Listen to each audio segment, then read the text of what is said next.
जब वो चारों ओर फैला हो और मनुष्य का विश्वास ही उसके खिलाफ सबसे कमजोर हथियार बन जाए, तब जन्म लेती है वह शक्ति जिसे लोग अपने अपने नामों से पुकारते हैं। किसी के लिए वह जादू है, किसी के लिए श्राप और किसी के लिए पागलपन। लेकिन गांव के बुजुर्ग कहते हैं कि कुछ ताकतें इंसान को सिर्फ नियंत्रित नहीं करती, बल्कि उसकी आत्मा को भी वश में कर लेती है। यह कहानी है ऐसे ही एक वश की, जिसने एक पूरे परिवार की जिंदगी को चीर कर रख दिया। इंट्रो रात जितनी काली होती है, डर उतना ही सच्चा लगता है। अंधकार में छिपे रहस्य अक्सर हमारे चारों ओर मौजूद होते हैं, बस हम उन्हें देख नहीं पाते। कहते हैं कि कुछ शक्तियां ऐसी होती हैं जो केवल शरीर पर नहीं, बल्कि इंसान की आत्मा पर भी नियंत्रण कर लेती है। वह नियंत्रण धीरे धीरे इंसान को खत्म करता है और पीछे छोड़ देता है केवल खामोशी, चीखें और मौत की गंध। ये कहानी भी ऐसी ही एक ताकत के बारे में है, एक वश की, जिसने एक परिवार की जिंदगी को निगल लिया। कहानी उत्तर प्रदेश के बुंदेलखंड इलाके में बसा छोटा सा गांव धर्मपुर चारों तरफ से जंगलों और ऊंची नीची चट्टानों से घिरा हुआ था। गांव की आबादी मुश्किल से 500 होगी, लेकिन हर घर के आंगन में डर का एक बीज जरूर मौजूद था। कारण था गांव के बाहर जंगल के बीचों बीच स्थित एक टूटा फूटा महल, जिसे लोग वश हवेली कहते थे। कहते हैं कि यह हवेली कभी ठाकुर भैरव सिंह की थी। सन 1857 के आसपास, जब अंग्रेजों का राज चल रहा था, भैरव सिंह ने धन और शक्ति पाने के लिए काला तंत्र अपनाया था। उसने न जाने कितने बच्चों और औरतों की बलि दी ताकि उसकी सत्ता हमेशा बनी रहे। लेकिन कहते हैं उसका लालच इतना बढ़ा कि उसने अपने ही खून, अपनी पत्नी और नवजात बेटे की बलि चढ़ा दी। तभी से हवेली पर वश का साया छा गया। लोग मानते थे कि वहां ऐसी शक्ति मौजूद है जो किसी के भी मन और आत्मा को अपने काबू में कर सकती है। गांव के बच्चे तक उस हवेली के नाम से कांप उठते थे। कोई भी रात में उस ओर जाने की हिम्मत नहीं करता। लेकिन यही डर धीरे धीरे एक परिवार की बर्बादी का कारण बन गया। धर्मपुर में राघव मिश्रा नाम का एक आदमी रहता था। उम्र होगी कोई 28 साल। खेतीबाड़ी से घर चलता था। पत्नी सावित्री और 2 बच्चे, बड़ा बेटा आदित्य 14 साल और छोटी बेटी काजल 9 साल। राघव का परिवार शांत और खुशहाल माना जाता था। लेकिन पिछले कुछ महीनों से राघव के व्यवहार में अजीब सी तब्दीलियां आने लगीं। वह अक्सर रात को खेत देखने के बहाने घर से गायब हो जाता और सुबह खून से लथपथ कपड़ों के साथ लौटता। जब सावित्री पूछती तो वह गुस्से में मारने पर उतारू हो जाता। बच्चे उससे डरने लगे थे। उसकी आंखें लाल हो जाती, जैसे उनमें किसी और का वजूद झांक रहा हो। गांव के लोग कहते थे, राघव पर किसी ने वश कर दिया है। सावित्री परेशान रहने लगी। उसने गांव के पंडित विनोद शास्त्री से सलाह ली। शास्त्री जी ने कहा, यह केवल नजर या साधारण बुरी आत्मा का असर नहीं है बहू। राघव उस हवेली के साए में जा चुका है। वहां की शक्ति ने इसे वश में कर लिया है। सावित्री ने कांपते हुए पूछा, तो अब क्या होगा पंडित जी? मैं अपने पति को कैसे बचाऊं? शास्त्री जी ने लंबी सांस ली और बोले, बचाना आसान नहीं है। जिसने भी वश किया है वह चाहता है कि राघव की आत्मा पूरी तरह उसी के कब्जे में चली जाए। हमें उस हवेली में जाना होगा। सावित्री का दिल दहल गया। हवेली का नाम सुनकर ही गांव वाले पीछे हट जाते थे और अब उसे अपने पति को बचाने के लिए वहीं जाना था। रात के अंधेरे में जब हवा सिसकियां भरती थी, सावित्री ने अपने बच्चों को मां के घर भेज दिया और पंडित जी के साथ हवेली की ओर निकल पड़ी। हवेली की हालत इतनी खौफनाक थी कि उसे देखकर ही सांस रुकने लगे। टूटी हुई दीवारें, जंग लगे लोहे के गेट और बीच आंगन में विशाल नीम का पेड़, जिसकी डालों से रस्सियां लटक रही थीं। कहते थे इन्हीं रस्सियों से भैरव सिंह ने बलियां दी थीं। अंदर दाखिल होते ही सावित्री के कानों में फुसफुसाहट गूंजने लगी, जैसे कोई कह रहा हो, सावित्री तू देर से आई। वह घबराकर पंडित जी का हाथ पकड़ ली। कहानी आगे। हवेली का दरवाजा जब चरमराकर खुला तो ऐसा लगा मानो सदियों से सोई कोई चीज अचानक जाग उठी हो। अंदर की हवा सड़ी हुई मांस की गंध से भरी थी। सावित्री ने साड़ी का पल्लू नाक पर रखा और कांपते पैरों से आगे बढ़ी। पंडित जी ने दीपक जलाया। उसकी लौ हल्की सी कांप रही थी। ज्यों ही वे आंगन में पहुंचे, अचानक नीम के पेड़ की डाल से कोई भारी चीज नीचे गिरी। सावित्री चीख उठी। देखा तो वह एक बांसी पुतला था जो इंसान के आकार का बना हुआ था और उसके गले में राघव का ही कपड़ा बंधा था। सावित्री का कलेजा मुंह को आ गया। पंडित जी ने मंत्र बुदबुदाते हुए कहा, यह वश की निशानी है। भैरव सिंह की आत्मा अभी भी यहां तंत्र साधना करती है। तुम्हारे पति को उसने इसलिए चुना है क्योंकि उसके खून में एक विशेष चिन्ह है। यही चिन्ह भैरव सिंह की अधूरी साधना को पूरा करेगा। सावित्री हैरान होकर बोली, कौन सा चिन्ह? पंडित जी बोले, राघव के शरीर पर बाएं कंधे के पास एक जन्म चिन्ह है ना, वही चिन्ह। यह वही निशानी है जिसे भैरव सिंह ने अपने बेटे की बलि देते समय मांगा था। तुम्हारे पति का वंश उसी खून से जुड़ा है। वश अब उसकी आत्मा को पूरी तरह अपने वश में करना चाहता है। सावित्री के शरीर से पसीना बहने लगा। अचानक हवेली की दीवारें चरमराने लगीं, जैसे किसी ने भीतर से लात मारकर उन्हें हिलाया हो। दीपक की लौ झिलमिलाई और फिर बुझ गई। अंधेरे में सिर्फ राघव की हंसी गूंजी। तुम आ ही गई सावित्री। सावित्री कांपते हुए पीछे मुड़ी। राघव दरवाजे पर खड़ा था, लेकिन उसकी आंखें इंसान जैसी नहीं लग रही थीं। उनमें गहरी काली परछाइयां थीं, जैसे दो कुएं हों जिनका तल्ला ही ना हो। उसने सावित्री की ओर हाथ बढ़ाया। अब तू भी मेरे साथ चल। भैरव सिंह हमें इंतजार कर रहा है। सावित्री ने चीखते हुए पंडित जी का सहारा लिया। पंडित जी ने राघव पर गंगा जल छिड़का और मंत्र पढ़ने लगे। राघव दर्द से तड़प उठा, लेकिन तभी हवेली की दीवार से काली धुंध निकलकर उसके चारों ओर घूमने लगी। वह धुंध इंसान के आकार में बदलने लगी। ऊंचा चौड़ा लाल आंखों वाला चेहरा, वही था भैरव सिंह। भैरव सिंह की आत्मा ने गुर्राते हुए कहा, कोई भी इस वंश को बचा नहीं सकता। ये मेरा हक है। ये शरीर अब मेरा है। सावित्री घुटनों के बल बैठ गई। मेरे पति को छोड़ दो, मैं तुमसे विनती करती हूं। भैरव सिंह की हंसी गूंजी। विनती से आत्माएं नहीं छोड़ी जाती, बलि दो, तब शायद सोचूं। पंडित जी ने सावित्री से कहा, मत सुनो इसकी बातें। यह छल है। हमें इसे इसकी जड़ में बांधना होगा। इसके लिए तुम्हें अपने खून की आहुति देनी होगी, तभी मंत्र पूरा होगा। सावित्री की आंखें फटी की फटी रह गईं। अपने ही खून की आहुति? बाहर आंधी चलने लगी। हवेली की छत से टुकड़े गिरने लगे। राघव की चीखें गूंज रही थीं, मुझे बचाओ, मुझे बचाओ। सावित्री ने कांपते हाथों से अपनी चूड़ी तोड़ी और कांच की नोक से हथेली काट ली। खून टपकते ही पंडित जी ने मंत्र जोर से पढ़ा। अचानक भैरव सिंह की आत्मा दर्द से कराह उठी। हवेली की दीवारें और जोर से हिलने लगीं। राघव जमीन पर गिर पड़ा और उसके शरीर से काली धुंध निकलने लगी। लेकिन तभी वह धुंध हवा में गायब होने की बजाय सीधी सावित्री के शरीर में समा गई। सावित्री की चीख फटी, उसकी आंखें लाल हो गईं। अब उसमें भैरव सिंह की आत्मा उतर चुकी थी।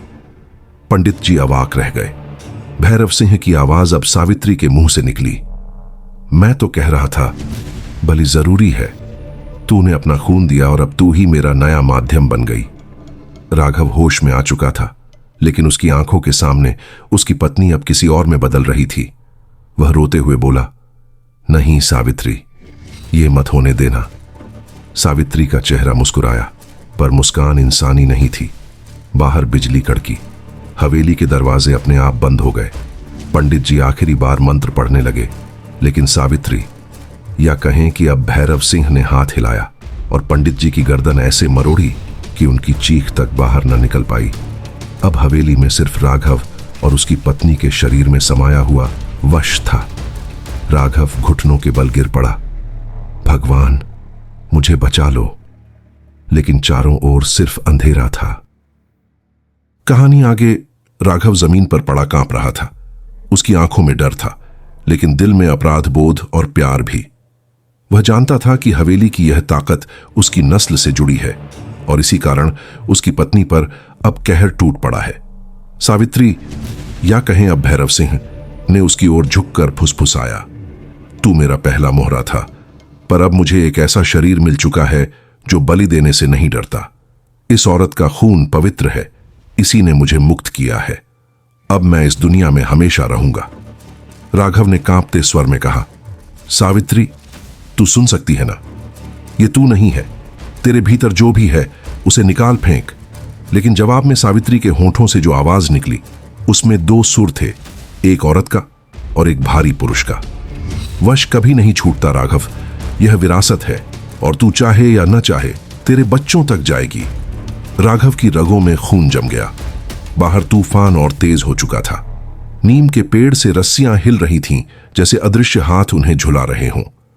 अचानक हवेली की एक टूटी खिड़की से उसका बेटा आदित्य और बेटी काजल अंदर भागते हुए आ गए।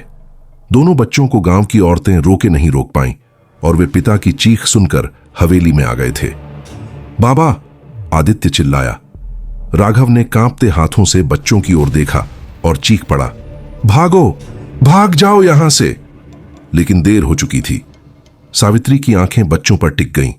उन आंखों में भूख थी, नफरत थी और एक अनजाना जुनून।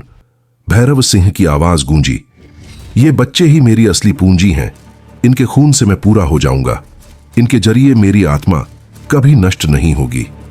काजल डर कर मां की ओर भागी, लेकिन जैसे ही उसने सावित्री का हाथ पकड़ा, उसकी मां ने उसे जोर से धक्का दे दिया। बच्ची जमीन पर गिर पड़ी और उसके माथे से खून निकल आया। आदित्य चिल्लाया, मां, तू ये क्या कर रही है? लेकिन मां अब मां नहीं रही थी। राघव ने पूरी ताकत जुटाकर बच्चों के सामने खड़े होकर कहा, नहीं, मैं तुझे अपने बच्चों को नहीं लेने दूंगा, पहले मेरी जान ले। भैरव सिंह की आत्मा सावित्री के होंठों से ठाका लगाते हुए बोली, तेरी जान तो पहले ही मेरी है राघव, अब तेरे बच्चों की बारी है। अचानक हवेली की छत से मिट्टी और पत्थर गिरने लगे। पूरे घर की दीवारों पर खून जैसे धब्बे उभर आए। बच्चों की चीखें और हवा की सिसकियां आपस में मिलकर भयानक संगीत बना रही थीं। राघव ने बच्चों को पीछे धकेलते हुए पास रखे लोहे के त्रिशूल को उठा लिया।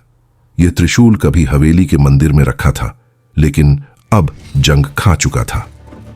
अगर मुझे अपनी नस्ल का श्राप तोड़ना है तो मुझे तुझे यहीं खत्म करना होगा, राघव ने कांपती आवाज में कहा।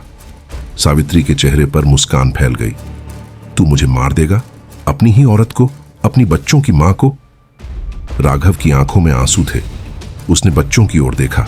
काजल का माथा खून से भीगा था और आदित्य रोते हुए बहन को थामे था। हां, अगर तेरे भीतर जो है वह मेरी औरत नहीं तो मैं यह करूंगा। इतना कहकर राघव ने त्रिशूल सावित्री के सीने की ओर भोंकने के लिए उठाया, लेकिन उसी पल अचानक हवा का भंवर बना और त्रिशूल उसके हाथ से छूट गया। सावित्री ने हाथ उठाया और अदृश्य ताकत से राघव को हवेली की दीवार पर दे मारा।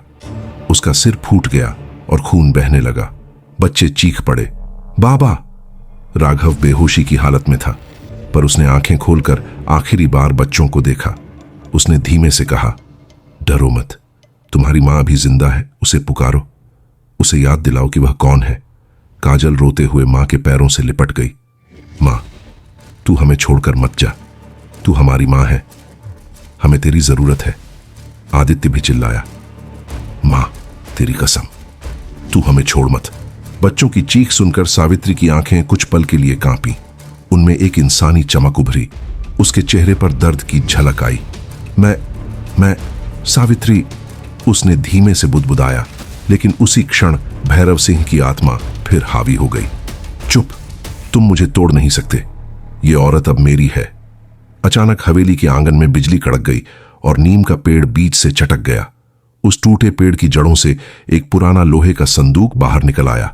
सावित्री, भैरव सिंह की आंखें उस संदूक पर टिक गईं।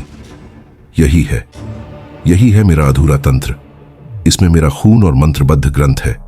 अगर यह नष्ट हो गया तो मैं भी हमेशा के लिए मिट जाऊंगा। आदित्य ने तुरंत समझ लिया। उसने बहन को इशारा किया और दोनों मिलकर उस संदूक की ओर दौड़े।